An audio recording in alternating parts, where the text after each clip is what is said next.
la jeune fille comprit avec effroi que ce badge n'était pas ordinaire du tout. Au simple contact de sa peau, elle eut l'impression d'entrer dans un autre monde. Incrédule, elle le serra plus fort dans sa main. Aussitôt, l'univers réapparut. Elle se retrouvait au cœur d'un champ de blé. Tout semblait terriblement réel. La chaleur du soleil sur sa peau, l'odeur de la terre et du grain dans l'air. Géla percevait chaque détail avec intensité. Au loin, une ville futuriste surgissait, irréelle. Elle voulut s'y diriger. Mais la seconde suivante, elle heurta un mur. Le badge lui échappa des mains, et elle revint brusquement à la réalité, sous les yeux moqueurs des passants, qui riaient de la voir foncer dans un mur. Géla comprit qu'elle n'avait pas physiquement voyagé. Elle n'avait fait qu'expérimenter ce monde parallèle. Elle enveloppa le badge dans un papier de bonbons. Rien ne se produisit. Il fallait donc un contact direct avec la peau. Intrigué par son étrange comportement, son père voulut essayer l'objet. Mais pour lui, rien ne se passa. Refusant d'y renoncer, Géla reprit le badge et plongea de nouveau dans cet univers. Cette fois, elle flottait dans les airs, avançant à toute vitesse, décrivant chaque scène à son père, qui finit par lui arracher le badge, furieux, persuadé qu'elle perdait la raison. Incapable de le convaincre, Géla décida seule de découvrir les secrets de cette épingle. La nuit venue,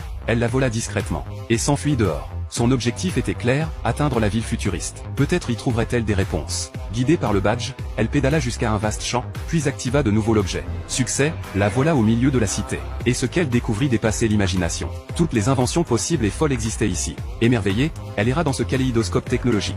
Mais soudain, ses gestes se firent lourds. Son corps se brouilla comme s'il baignait dans l'eau. Prise de panique, elle regarda le badge. Il était presque à court d'énergie. Un compte à rebours s'afficha, et avant qu'elle ne puisse interroger qui que ce soit, elle fut brutalement projetée dans la réalité. Le badge, désormais totalement épuisé, refusa de s'activer. Déterminée à percer son mystère, Géla se mit à fouiller Internet.